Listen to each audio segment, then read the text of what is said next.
तो क्या हो दोस्तों, जिस तरीके से हम पेंसिल पे कोई चित्र को ड्राइंग कर देते हैं और अगर उस चित्र के साथ कुछ खलबली करें तो उस आदमी के साथ खलबली हो। हाँ, तो इस कहानी की कुछ इस तरीके से शुरुआत होती है। तो कहानी में दिखाया जाता है एक यार्ड जो समुद्र के किनारे है, लेकिन इस मूवी का नाम बता देते हैं। इस मूवी का नाम है स्कीची। हाँ, फिर हमें दिखाया जाता है एक नदी के किनारे बहुत सी नावों का झुंड है। दरअसल ये नावों का झुंड यानी ये याच होती हैं, जहाँ पर अमीर आदमी अपने पूरे शौक पूरा करते हैं। साथ ही हम चार बंदों को देखते हैं जो कि दोस्त होते हैं। उनमें से एक दोस्त वोल्सन कहता है कि दोस्तों तुम्हें नए स्टॉक में अपने पैसे डालने चाहिए, तुम्हें बहुत ज़्यादा प्रॉफिट होगा। लेकिन उसके दोस्त कहते हैं नहीं वोल्सन, हम तुम्हारे जाल में नहीं फंसेंगे, तुम बड़े झूठे आदमी हो यार, तुम्हें हमें पिछली बार भी फंसा दिया था। और ये कहकर वो वहाँ से निकल जाते हैं। लेकिन जो वोल्सन था वो सारा का सारा गुस्सा एक लड़की में निकालता है जो वहाँ पर काम किया करती थी, विकी पर। लेकिन विकी शॉक्ड हो जाती है और उसके हाथ से वो वाइन गिर जाती है और वो कहती है ये क्या हो रहा है। वो देखती है वोल्सन इस तरीके से टूट रहा है मानो उसे कोई तोड़ रहा है, खुद टूट रहा है, कोई भूत थोड़ी तोड़ रहा है भाई उसको। वो डर सी जाती है, उसके मुंह से कोई आवाज़ नहीं निकलती। इतनी शॉक्ड हो जाती है कि उसने ये सीन अपनी ज़िंदगी में पहली बार देखा था। फिर हम देखते हैं वहाँ आ जाते हैं जांच करने के लिए दो आदमी यानी पुलिस ऑफिसर, जिसमें से एक का नाम होता है नेथन, एक का नाम होता है ऑड्री जो कि हीरो हीरोइन है। फिर वो उस आदमी को देखते हैं, यानी वो आदमी मरा तो नहीं था लेकिन उसको तोड़ दिया गया था। फिर वो डॉक्टर से पूछते हैं डॉक्टर से हुआ क्या है। तभी डॉक्टर कहती है कि आपको नहीं पता इस आदमी को तो मतलब इस तरीके से तोड़ा गया है कि ये तो कोई कर ही नहीं सकता। मतलब 90 डिग्री एंगल पे तोड़ा गया है, हड्डियों को एकदम शार्पनेस के साथ तोड़ा गया है। तभी जो ऑर्डरी वहाँ पर देखती है ये काला काला क्या है डॉक्टर। तभी डॉक्टर कहती है मुझे नहीं पता, लेकिन मैं जब इसका इलाज करूँगी तो आपको बता दूंगी। अब जो ऑर्डरी है वो नाव के रिचार्ड से, मतलब जो वहाँ का ओनर था रिचर्ड से पूछती है कि रिचर्ड तुम इस नाव के ओनर हो ना। तो वो कहता है हाँ ओनर हूँ, लेकिन मैंने ये नाव थोड़े घंटे के लिए किराए पे दे दी थी और मैं नदी दूर से ही देख रहा था। दरअसल वोल्सन को तो उसके दोस्तों ने नहीं मारा। तो वो कहता तो और वहाँ पर कौन था। वो कहता वहाँ पर एक वेट्रेस जरूर थी, विकी। तो वो सीधा विकी के पास जाते हैं और विकी से पूछते हैं, लेकिन विकी रोने लग जाती है और कहती है मुझे नहीं पता, मेरे हिसाब से वो खुद को तोड़ रहा था, वो अपने आप तोड़ रहा था। तो वो कहते हैं ऐसा तो नहीं हो सकता। तभी हम विकी के पापा एलिक को देखते हैं और उसके मंगेतर यानी विकी के मंगेतर जिमी को। जिमी कहता है मुझे लगता है ये काम किसी भूत का होगा, लेकिन वो कहते हैं भूत का तो नहीं हो सकता और कहते हैं इसके पीछे बहुत गहराई है। दरअसल ये दाल है पूरी पूरी दाल खराब है, पूरी पूरी काली है, ये दाल है ही नहीं, ये तो खिचड़ी है। और ये कहकर वो सीधा उसके साथ बातें करने जाती है नेथन के साथ। वो नेथन कहती है नेथन मुझे तो अभी भूख लगी हुई है, तो पहले तो मैं अपना पेट भरूंगी उसके बाद देखूंगी, पहले पेट पूजा उसके बाद काम दूजा। ये कहते हुए वो कहती है चलो मेरे दोस्त की वहाँ पर चलेंगे रेस्टोरेंट पे, ड्यूक के। ड्यूक अच्छा खाना सर्व करता है। तभी जो नेथन वो कहता है ऑड्री, ये कहते हैं तो हमें काम करना चाहिए, लेकिन ऑड्री कहती है नहीं नेथन मुझे बहुत ज़्यादा भूख लगी हुई है, प्लीज़ मेरे साथ स्लो ना। तो वो कहता है ठीक है चलता हूँ, फिर हम काम करेंगे। अब ये करते हुए जाते हैं अपने दोस्त ड्यूक के रेस्टोरेंट। वो वहाँ पर कुछ कर पाते उससे पहले ही हमारे नेथन हीरो के पास से कॉल आता और कहता है कि एक मर्डर और हो गया है। और अब सीधी सीधी जो ऑड्री थी वो कहती है ये कोई ज़िंदगी है, पुलिस वालों की सबसे ख़राब ज़िंदगी है। और ये कहते हुए वो बड़बड़ाती वहाँ से चल जाती है। अब वहाँ पर क्राइम लोकेशन में पहुंचते हैं और वहाँ पर देखते हैं एक आदमी को इस तरीके से काटा गया है जिस तरीके से हम सलाद में टमाटर को काटते हैं। हाँ, वो देखती है ये ऐसे ये क्या सकते थे। वो पुलिस वाले पूछती है कि वो है कैसे। वो कहता है इसे छोड़ो, अगर ऐसे क्राइम यहाँ छोटे छोटे गाँव में होने लगे तो मुझे तो लगता है देश बर्बाद हो जाएगा। तभी ऑर्डर देखती है यहाँ पर भी वो काला काला पदार्थ सा है, ये है क्या। तभी हम देखते हैं कि वहाँ पर कोई था। तभी वो पुलिस वाले कहते हैं हाँ यहाँ पर था एक बंदा। तभी वो कहती है क्या एलिक। हाँ, दरअसल ये तो एलिक था, विकी का पापा। और कहती है ये कैसे हो सकता है, एलिक तो पहली वाली लोकेशन भी बताया यानी जहाँ पर पहले वोलिस का हाथ पैर तोड़ दिए, और यहाँ पर भी। अब वो सीधी जाती है जोई की मैनेजर के पास। जोई की मैनेजर कहती है जोई बहुत बड़ा अमीर आदमी था और बहुत अच्छा था, वो ड्रग्स की सप्लाई करता था, देखो बहुत अच्छा था, ड्रग्स की सप्लाई करता था, ये कोई बात होती है। तभी जो ऑर्डर वो कहती है हमें नेथन हमें एलिक से सवाल जवाब करने होंगे, पूछना होगा। तभी जो नेथन वो कहता नहीं मुझे नहीं लगता है एलिक अच्छा आदमी है, तुम्हें पता नहीं एलिक को कितनी दंगी है। तभी वो कहती है लेकिन हम पुलिस वाले हैं, हमें कुछ तो पूछना होगा, और अगर एलिक के पास अमेजिंग पावर। तो वो कहता है क्या एलिक के पास अमेजिंग पावर। हाँ, वो कहती है मुझे लगता है इसके पास कोई ना कोई जादू है और ये ना अपने जादू से मतलब इंसान को दूर से मार देता है। तभी वो कहता है क्या ऐसा तो नहीं हो सकता। तभी चलो पूछते हैं। तब वो सीधा एलिक के पास जाते हैं और एलिक से पूछते हैं एलिक तुम यहाँ पर क्यों आए थे। तो वो कहता है मैं अपना घर बेचना चाहता हूँ, मुझे पैसों की ज़रूरत है, इसलिए मैं जोई के पास आया था ताकि मैं अपने घर को अच्छे दाम में बेच पाऊँ। तभी जो वहाँ ऑर्डर है वो कहती है अच्छा तुम अपना घर बेचना चाहते हो। वो कहता है हाँ मुझे पैसों की ज़रूरत है। साथ ही वो कहती है तुम अपना घर भी बेचना चाहते हो और अपनी बेटी से काम भी कराते हो, साथ ही उसकी बेटी के पति से भी काम कराते हो, और तुम इतने गंदे कैसे हो सकते हो। वो उसको इरिटेट करने की कोशिश करती है ताकि वो गुस्से में कुछ कहे, लेकिन जो वहाँ पर एली का वो गुस्से में आ जाता है और कहते हैं तुम मेरे साथ ऐसे क्या सवाल जवाब पूछ रही हो, तुम कोई इन्वेस्टिगेटर हो, तुम ये बेहुदे सवाल मुझसे ना पूछो। और वो वहाँ से बहुत ज़्यादा गुस्सा हो जाता है और उन्हें बिना कुछ कहे निकल जाता है। तभी नेथन कहता है ऑड्री तुम ऐसे सवाल जवाब नहीं करने चाहिए थे। तो वो कहती है अरे नेथन मैं तो उसे ऐसे ही पूछ रही थी ताकि हमें पता चले उसके पास अगर कोई अमेजिंग पावर हुई तो वो हम पे यूज़ करेगा और हमें पता चल जाएगा। तभी जो नेथन है वो कहता है यूज़ करेगा, अगर यूज़ करेगा तो हम उसे पकड़ेंगे कैसे मेरी माँ। और ये कहते हुए वो वहाँ पर इस बात को ख़त्म करते हैं। तभी वो एक रिपोर्ट पढ़ते हैं, उसमें देखते हैं कि दरअसल वो जो काले काले की बात कर रहे थे पदार्थ वो कोई और कुछ और नहीं ग्रेफाइट है, यानी पेंसिल से निकलता है जो। वो कहते हैं ये, फिर वो सोचते हैं उनको दिमाग लगता है और वो कहते हैं हाँ इस टाउन के अंदर एक ही दुकान है जहाँ पर ये पेंसिल्स बेची जाती हैं। वो उसके पास जाते हैं, ओनर से कहते हैं कि यहाँ से आप क्या कोई ग्रेफाइट ले गया था क्या। वो कहती है और सामान की तो हम लिस्ट नहीं बनाते लेकिन ग्रेफाइट की बनाते हैं क्योंकि ग्रेफाइट पे हमें बहुत ज़्यादा टैक्स लगता है।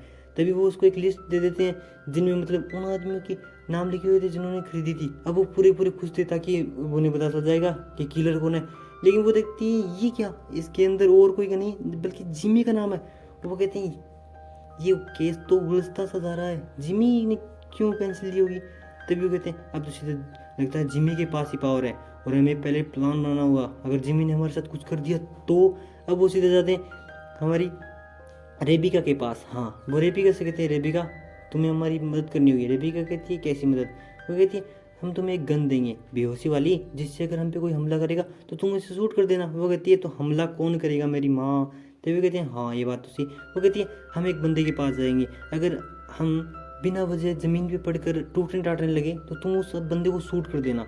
तभी वो कहती है ठीक है तैयार हूँ मैं, तुम जाओ। अब वो सीधा जाते हैं जिमी से मिलने के लिए, और वो जिमी से मिलने के लिए मिलते उससे पहले वो शॉक्ड हो जाते हैं। वे देखती हैं ये क्या, जिमी का जो चेहरा है वो उसकी मुंह पे हाथ लगाने के बाद मिट गया और साथ ही उसकी जो आंखें थी वो भी धीरे धीरे मिटने लगी। अब उसे कुछ न दिख रहा था और न वो बोल पा रहा था। वो बहुत ज़्यादा दुखी था और रोने से मतलब रो भी नहीं पा रहा था और बहुत दर्द में था। अब उनको पता चल जाता है कि जिमी तो गलत आदमी हो ही नहीं सकता, दरअसल कोई और आदमी है जो जिमी को भी मारना चाहता है। अब वो सीधा सीधा जिमी का इलाज कराने के लिए हॉस्पिटल में ले जाते क्योंकि उसे पता था अगर हॉस्पिटल में जाएंगे तो ये बात पूरे टाउन यानी गांव को पता चल जाएगी और गांव वाले उन्हें जीने तक नहीं देंगे, कह देंगे ये भी पुलिस वाले हैं जो उनकी इन्वेस्टिगेशन नहीं कर पा रहे हैं। अब हम देखते हैं कि ये हो क्या रहा है। तभी वो कहते हैं जो जिमी वो पेंसिल किसके लिए लाते हैं। तभी हम रेबिका को देखते हैं। रेबिका नेथन से प्यार करती थी और नेथन को कहती है नेथन ज़्यादा चिंता में मत रहो, तुम इस केस को सोल्व कर लोगे। तभी जो नेथन वो कहता है तुम्हें किसने कहा तुम मेरे साथ रहती क्यों, तुम चली जाओ यहाँ से, अगर तुम मेरे साथ रहोगी तो तुम्हारी जान को खतरा होगा। तो रेबिका कहती है हाँ मैं आई थी यहाँ पर चलकर, तुम लोगों ने अपने काम के लिए मुझे बुलाया था और अब काम होने के बाद मैं कह रही हूँ क्यों आई थी यहाँ पर। और वो इस तरीके से कहती हुई वहाँ से निकल जाती है गुस्से में भर के। तभी जो ऑर्डर है वो नेथन के पास आती है और कहती है नेथन गुस्से में मत हो, अगर गुस्से में रहेंगे तो ये केस कैसे सोल्व होगा, हमें एकदम आराम से सोचना पड़ेगा।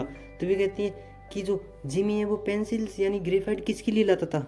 तो वो कहता है विकी के लिए। तो वो कहते हैं हाँ। वो सीधे साथ विकी के पास आते हैं। दरअसल विकी ड्राइंग्स बनाती थी तो विकी से सीधे से सवाल जवाब पूछते हैं। विकी कहते हैं मेरे पापा यहाँ पर है नहीं, मेरे पापा तो बाहर गए हुए हैं। तभी वो कहते हैं हम तुम्हारे पापा से बात करने के लिए नहीं आए हैं, हम तुमसे बात करना चाहते हैं, तुम हमें बात क्यों नहीं बता रही। तो वो कहती है हट बात, कैसी बात, कोई बात नहीं है, मैं तुमसे बात नहीं करना चाहती, मुझे बहुत सारा काम है। और ऐसे कहते हुए उन दोनों पुलिस वालों को कहती है तुम यहाँ से जाओ। तो वो कहते हैं हम तुम्हें पुलिस स्टेशन ले जाने के लिए आए हैं। वो कहती है कि तुम्हारे पास वारंट है, तुम वारंट के बिना मुझे नहीं ले जा सकते। पता चलता है विक्की भी थोड़ी समझदार है, लेकिन तूने दिमाग लगाते हुए कहते हैं हाँ हम सीधे कि विक्की के घर पे जाते हैं, ताकि विक्की के घर पे जाएंगे तो हमें कुछ तो क्लू मिलेगा। वो दिमाग लगाते हैं विक्की के आगे वाला जो डोर था वो तो 1 था। अब वो जाते हैं विक्की के घर के पिछले वाले डोर में, वो देखते हैं ये क्या, डोर तो पहले से टूटा हुआ है, यानी यहाँ पर कोई आया था। वो कमरे के अंदर जाते हैं, वहाँ पर बहुत सी अमेजिंग ड्राइंग थी जो नीचे पड़ी हुई थी, दीवार पे चिपकी हुई थी। तभी जो ऑड्री है उसका पैर एक ड्राइंग में पड़ जाता है। ड्राइंग पे पड़ने से वो देखती है एक फट तेजी की आवाज़ आती है। दरअसल वहाँ पर रखा वो गमला वहीं उड़ जाता है। वो कहती है वो डर भी जाती है वो, क्योंकि सोचती है ये हो क्या रहा है। तभी वहाँ पर वो चेक कर रहे थे, साथ ही जो ऑड्री है वो देखती है यहाँ पर तो नेथन की पिक्चर। वो इसे देख कर कहती है नेथन देखो तुम्हारी ड्राइंग। और वो इसे कहते हुए उस ड्राइंग पे बस थोड़ा सा हाथ ही लगाती है 2 बार, तो हम देखते हैं जो नेथन है वो सीधा का सीधा जाके पीछे पड़ता है और वो कहता है ऑड्री तुमने क्या किया। अब इन्हें पता चल जाता है कि विकी जिस भी आदमी की पिक्चर बनाएगी, अगर उस आदमी की पिक्चर के साथ एंड ड्राइंग के साथ हम कुछ करेंगे तो वो उस आदमी के साथ होगा। अब कहते हैं विकी अपनी इस अमेजिंग स्किल का यूज़ इस गलत तरीके से कैसे कर रही है। अगर हमें विकी को पकड़ना होगा, अगर विकी को हमने नहीं पकड़ा तो विकी पूरी दुनिया को बर्बाद कर देगी। अब वो विकी को पकड़ने के लिए चल पड़ते हैं। अब हम देखते हैं कि वो अपना स्केच भी साथ ले देते हैं, सोचते हैं अगर हमारे स्केच को कुछ हो गया तो। वहाँ देखते हैं यहाँ पर कोई आदमी आया तो था, क्या तो विकी आई है। अगर विकी आती तो अपने घर को ऐसे ख़राब क्यों करती। मुझे लगता है यहाँ पर कोई और आया है जो कि असली किलर है। और ये कहते हुए नेथन सोचता है हाँ ऑड्री तुम सच कह रही हो। अब वो सीधा सीधा चले जाते हैं विकी के पास ताकि विकी से कुछ वो पूछ पाएँ। हम देखते हैं कि ये दोनों घबरा से गए हैं।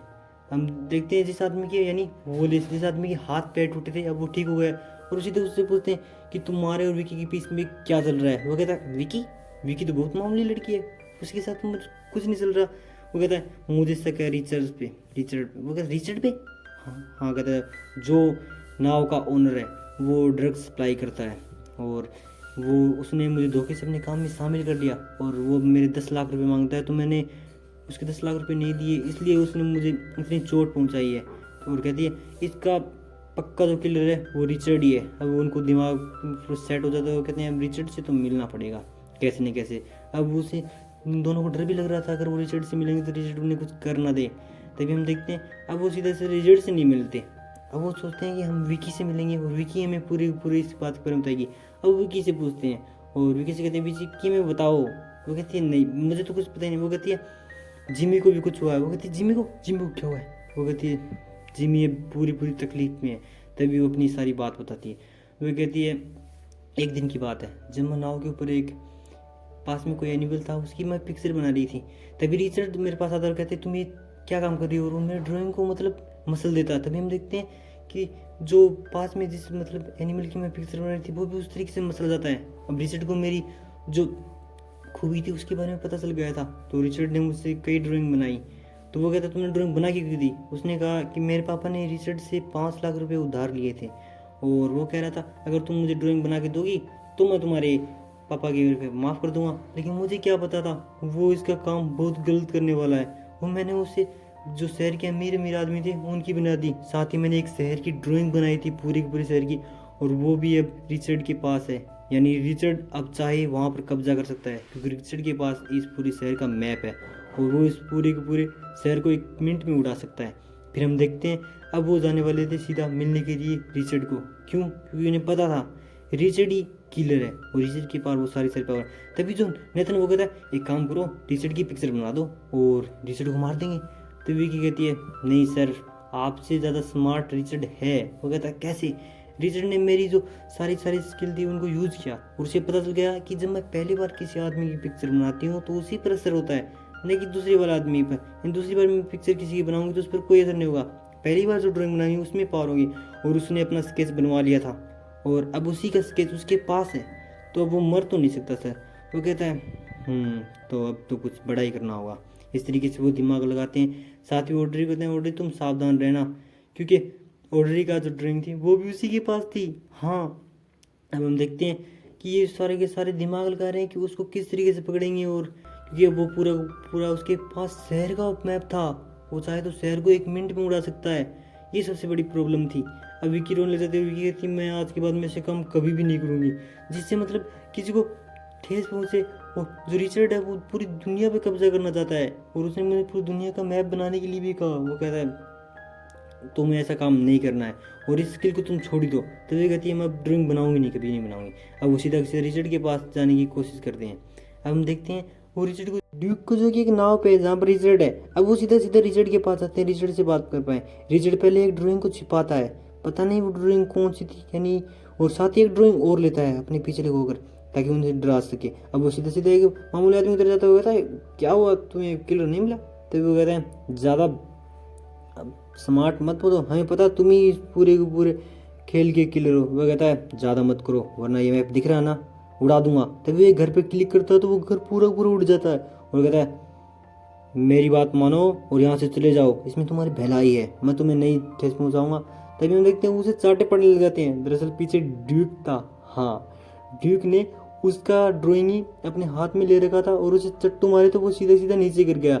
अब देखते हैं कि वो जो शहर का नक्शा था वो तो सीधा सीधा ज़मीन में पड़ गया है, लेकिन उसको तो कुछ हुआ नहीं। लेकिन अब जो है रिचर्ड, उसको गुस्सा आता है और वो सोचता है ये कैसे होगा, और सीधा सीधा झपटता है ड्यूक पे। इस वजह से उसका जो ड्राइंग था वो पानी में जा गिरता है और उसके मुंह से पानी आने ने उसके अंदर पानी भरने लग जाता है। और नेथन उसके उस ड्राइंग को बाहर निकालने की कोशिश करता है, लेकिन वो ड्राइंग पानी की गहराई में चल जाता है और इस तरीके से रिचर्ड वहीं की वहीं पानी में विलीन हो जाता है। अब हमें दिखाया जाता है जो विकी है वो जिमी की आंखें बना देती है ड्राइंग से, जिससे जिमी वापस जिंदा हो जाता है, मतलब आंखें उसकी खुलने लग जाती हैं और ठीक हो जाता है। तो इस तरीके से हमारी ये धमाकेदार मूवी खत्म हो जाती है। तो यार चैनल पे नए हो तो नीचे जो लाल बटन है ना उसको मिटा दो, हाँ अपनी स्किल से यानी दबा दो यार, और लाइक कर दो। मिलते हैं किसी नेक्स्ट वीडियो के साथ, तब तक के लिए बाय बाय। अब सबके बीच में अच्छा हो चुका है। अब रेबिका को नेथन प्रपोज कर देता है और ये कहानी इसी तरीके से यहीं पर खत्म हो जाती है।